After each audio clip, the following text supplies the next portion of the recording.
अनंगसरा का अपहरण करके जब वह आकाश मार्ग से जा रहा था, आकाश में विमान में बैठा करके लेके जा रहा था अनंगसरा के लिए, उसी समय जब चक्रवर्ती को मालूम चला कि मेरे ही सामंत ने मेरी बेटी का अपहरण किया है, लेके भाग रहा है, तब आकाश में त्रिभुवनानंद ने, चक्रवर्ती ने भी अपनी सेना को भेजा उसका पीछा करने। सेना के लोग कहते रुक जा, कहां लेके जाता है राजकुमारी के लिए, रुक। और उस पर बाण छोड़े जाते हैं उसको रोकने के लिए, उसके विमान को घेर लिया जाता है। जब पुनर्वसु देखता है कि जीवन और मरण का प्रश्न है, तब वह पर्ण लघवी नाम की एक विद्या के सहारे उस अनंगसरा नाम की राजकुमारी के लिए भयानक जंगल में छोड़ देता है। ऊपर से जब नीचे धीरे धीरे आकाश से गिरती हुई वह अनंगसरा एक ऐसे जंगल में गिर जाती है, आ जाती है जहां पर मनुष्यों का नामो निशान नहीं था।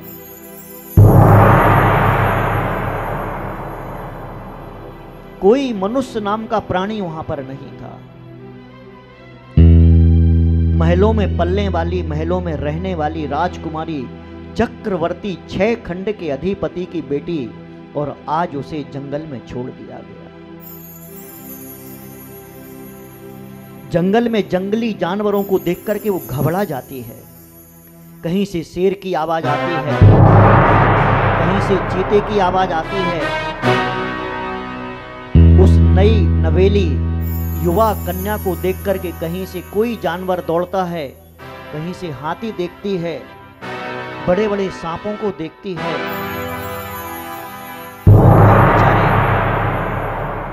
उन सब के बीच में अकेली एक लड़की, एक कन्या,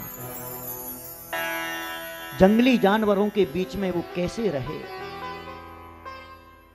एक दिन बीतता है, 2 दिन बीतता है, वह चिल्लाती है, मुझे कोई तो बचाओ, मेरी कोई तो रक्षा करो। हे तात, तुम तो 3-6 खंड के अधिपति हो, तुम तो मेरी रक्षा करो, तुम जगत की रक्षा करते हो।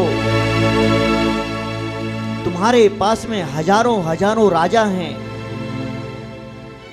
हमारे 22,000 भाई हैं। ओ भाई आओ, मेरी रक्षा करो, मुझे बचाओ। मैं क्या करूं इस घोर जंगल में, इस घनघोर जंगल में मैं क्या करूं, मुझे बचाओ। परंतु उसकी आवाज को सुनने वाला वहां था कौन? सिवाय हवाओं के, सिवाय पेड़ों के और सिवाय जानवरों के वहां कोई नहीं था उसकी आवाज को सुनने वाला। धीरे धीरे धीरे धीरे उसकी मासूमियत को देख करके, उसकी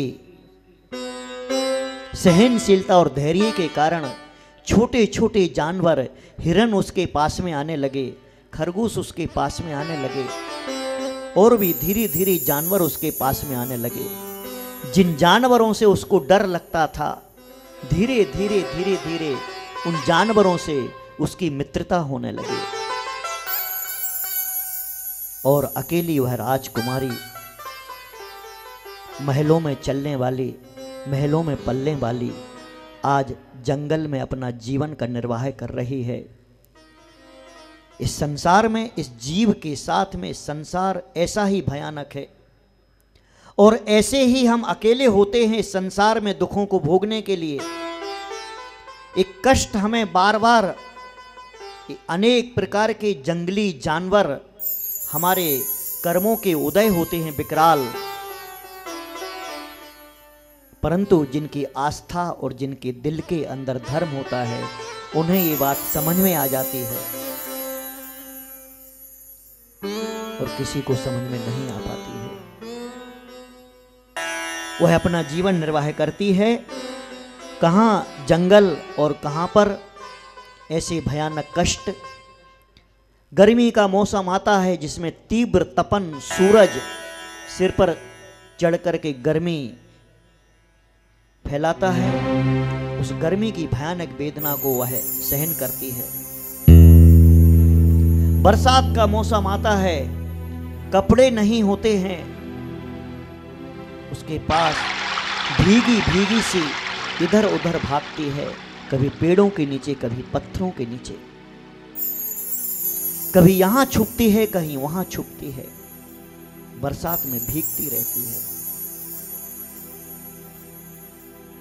जब शीतकाल का मौसम आता है, ठंडी में सिकुड़ जाती है, छिपने का प्रयास करती है, परंतु ठंडी गर्मी के इस भयानक कष्टों को वह भोगती रहती है। और कहते हैं कि कर्म जो होते हैं वो इतने आसानी से नहीं कटते हैं। कर्म अनादिकाल से जो लगे हुए हैं बड़ी मुश्किल से कट पाते हैं। कर्म ऐसे नहीं कटते, कर्म ऐसे नहीं हटते, कर्म ऐसे नहीं कटते, कर्म ऐसे नहीं हटते।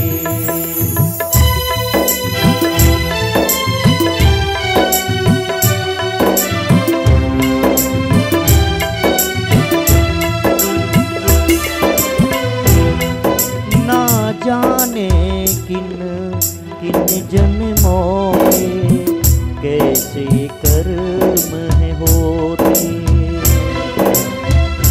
ना जाने किन किन जीवों के कैसे कर्म है होते। कुछ तो कर्म शीघ्र ही आते, कुछ तो देर से आते, कुछ तो दिख दिख जाते हैं और कुछ तो छिप छिप जाते। कर्म ऐसे नहीं कटते, कर्म ऐसे नहीं हटते, कर्म ऐसे नहीं कटते, कर्म ऐसे नहीं हटते।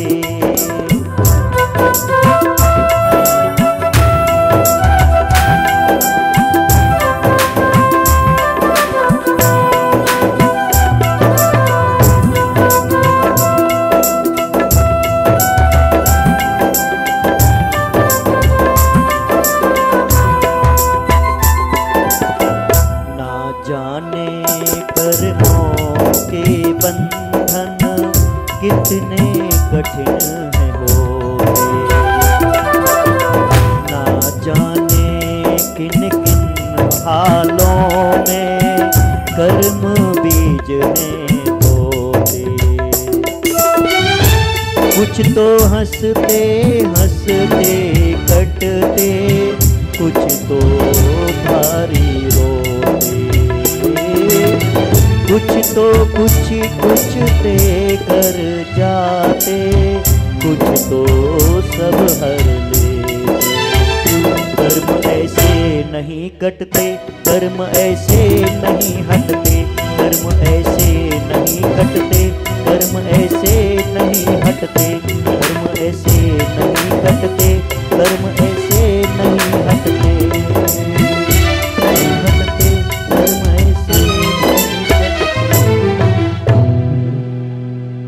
वह अनंग सरा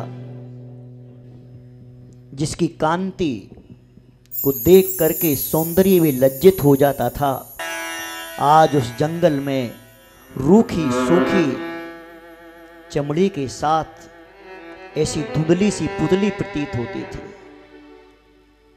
उसकी सारी कांति, सारी चमक नष्ट हो गई थी।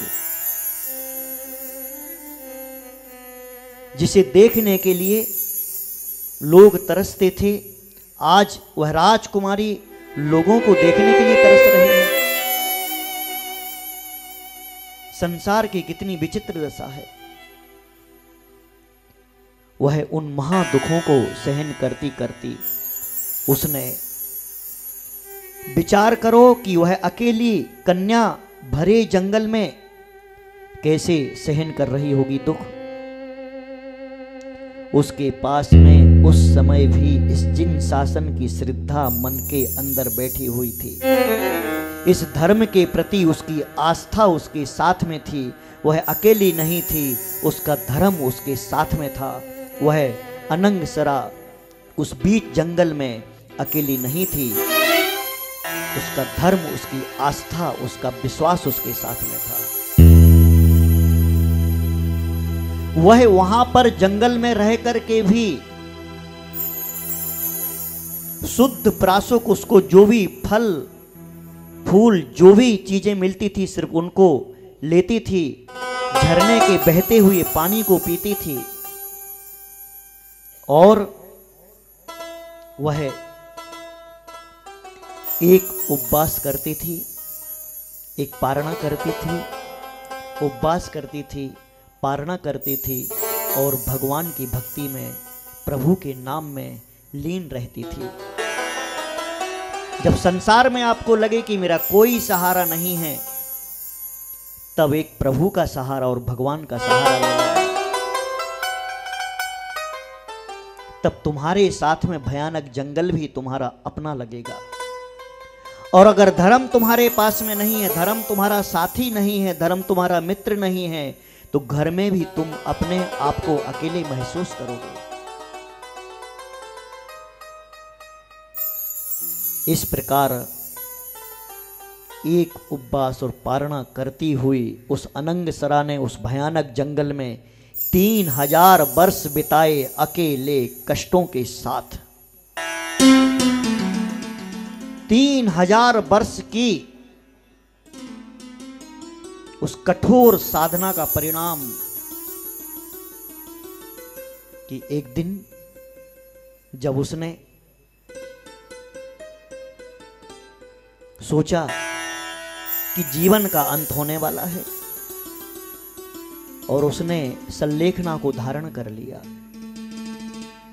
उसने चारों प्रकार के आहार पानी का त्याग कर दिया और नियम ले लिया कि 100 हाथ भूमि के बाहर मैं नहीं जाऊंगी।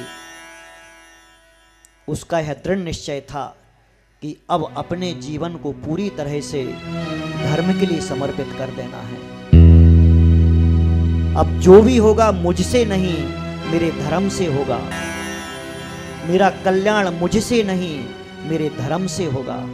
इस प्रकार का दृढ़ निश्चय करके वह अनंगसरा सल्लेखना को धारण कर लेती है, नियम को ग्रहण कर लेती है।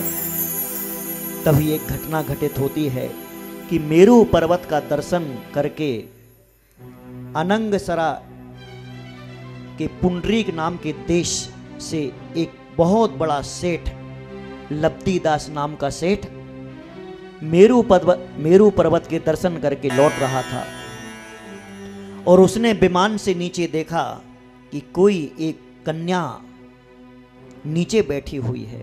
विमान लेके नीचे उतरता है, नीचे आकर के देखता है, अरे बेटा तू आज यहां पर है। लब्धिदास पहचान जाता है कि यह तो हमारे चक्रवर्ती की बेटी है, इसकी दशा ऐसी दुखित हो गई है, कष्ट में है।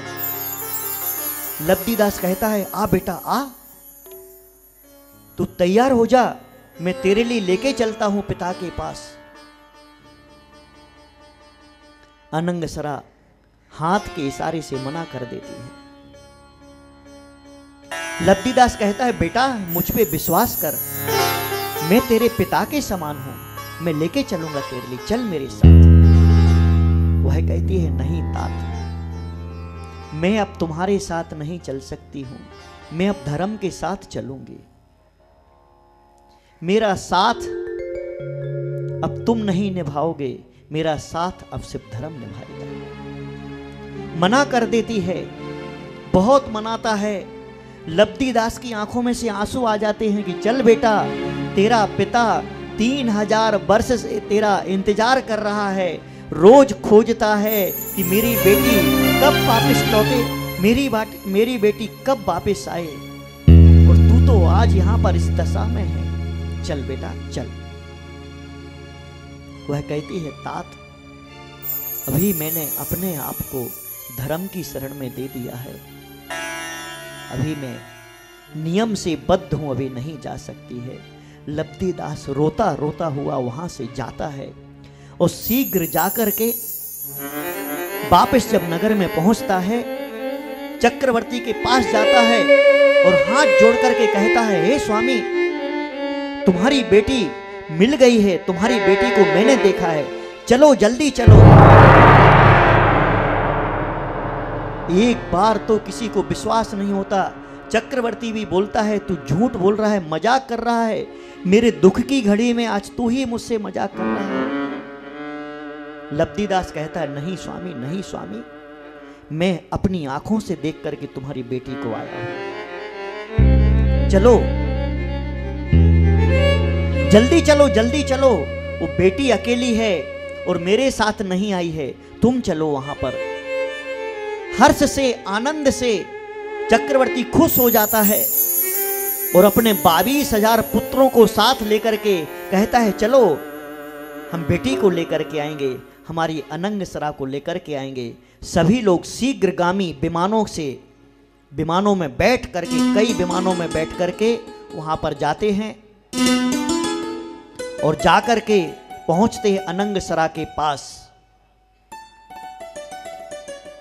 अनंगसरा की उस करुण दशा को देख करके अत्यंत मन दुखित होता है।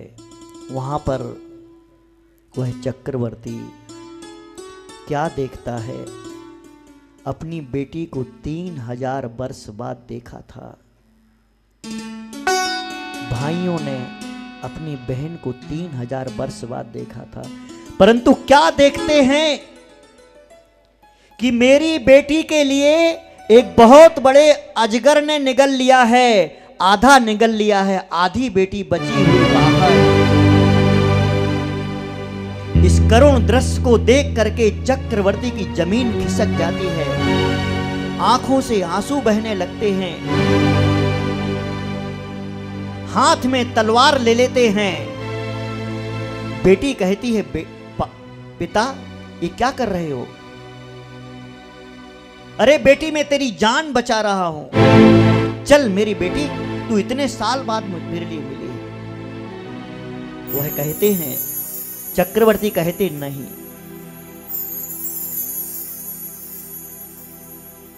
मैं तेरी जान बचाऊंगा और इसके लिए अजगर के लिए मार दूंगा। बेटी अनंगसरा कहती है, पिताजी मैंने सल्लेखना धारण की है, मैं 100 हाथ जमीन के बाहर नहीं जाऊंगी। मेरे 6 दिन से मैंने अन्न पान का त्याग किया है, मैंने धर्म को धारण किया है।